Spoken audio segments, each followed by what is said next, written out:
ఒక సైనికుని dead body ఆయన కుటుంబానికి తీసుకునేటప్పుడు మీకు ఎలా అనిపిస్తుంది?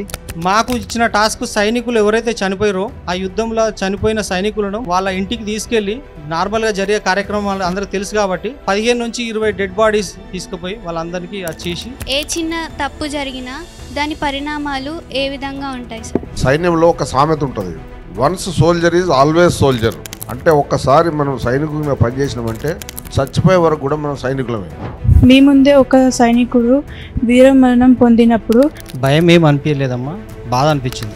సైనికుడు భయపడితే మనం విధులు నిర్వహించలేం కదా. సార్, మీరు భారత నావికా దళంలో పనిచేశారు కదా, అక్కడ చేసిన సేవ గురించి మాకు చెప్పగలరా? 2001లో పార్లమెంట్ మీద అటాక్ జరిగినప్పుడు నేను పార్లమెంట్లోనే ఉన్నాను. అక్కడ మేము చాలా రోజులు స్ట్రక్ అయినాము. నేను యాక్చువల్గా ట్రైనింగ్ పర్పస్లో ఢిల్లీకి పోయినాను. నేను ఆ పీరియడ్లో మేము మన ప్రాదేశిక జలాలను రక్షించే క్రమంలో 3 నెలల పాటు గడ్డకు కూడా రాకుండా, ఇంటికి రాకుండా సముద్రంలోనే ఉండడం జరిగిందమ్మా.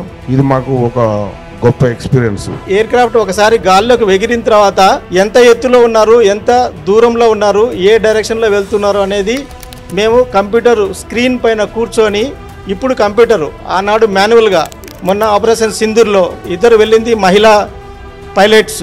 అంత చీకట్లో ఫిలింని తీసుకొని పోయి వాళ్ళు డ్రాప్ చేసి సురక్షితంగా వాపస్ వచ్చినారు. సో వాళ్ళు తిరిగి వచ్చే వరకు మేము వాళ్ళని గవర్నమెంట్ స్కూల్లో చదివిన వాళ్ళు చాలా యాటిట్యూడ్గా ఉంటారు.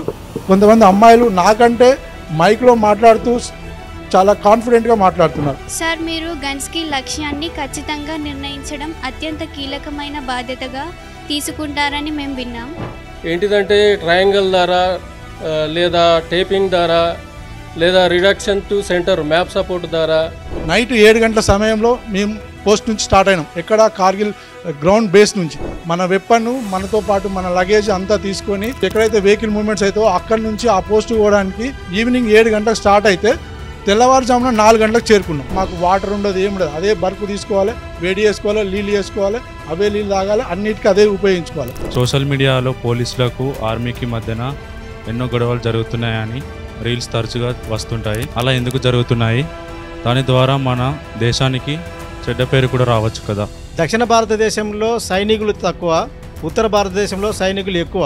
యుద్ధం అనేది మనం ఇక్కడ నుంచి చూస్తుంటే చాలా భయంకరంగా ఉంటుంది. అక్కడ మేమున్న పోస్టులలో మాకు ఎలాంటి భయం లేకుండే, మాకు వచ్చిన టాస్క్ ఎలా చేయాలి, మా టాస్క్ పైనే మా ఉద్దేశం ఉండేది. గాయాలు నొప్పులు ఉంటాయి, అందరికీ ఉంటాయి. చిన్న ముళ్ళు గుచ్చితేనే ఎంతో నొప్పి ఉంటుంది. అలాంటిది నా చేయి పోయినప్పుడు నేను చాలా బాధ అనుభవించాను. కానీ అక్కడ జరిగిన ట్రీట్మెంటు, మీ కుటుంబాన్ని విడిచి ఆర్మీలోకి వెళ్ళినప్పుడు మీ కుటుంబ సభ్యులు మీతో ఏం చెప్తారు? అప్పుడు మీ ఫీలింగ్స్ ఎలా ఉంటాయి సార్? వాళ్ళు బాధపడుతుంటారు, మేము బాధపడేంత అవసరం ఉండదు. భారత త్రివిధ సైన్యం మనం గర్వించదగ్గ రక్షకులు. వారి ధైర్యం, క్రమశిక్షణ, త్యాగాల చరిత విద్యార్థుల మదిలో నింపేందుకు సీనియర్ జర్నలిస్ట్ కుమరవెల్లి అంజయ్య గారు 6 రిటైర్డ్ సోల్జర్స్తో స్పెషల్ చిట్చా. సైనిక నీకు సలాం. మధ్యాహ్నం 12:30 గంటలకు మీ S6 న్యూస్లో.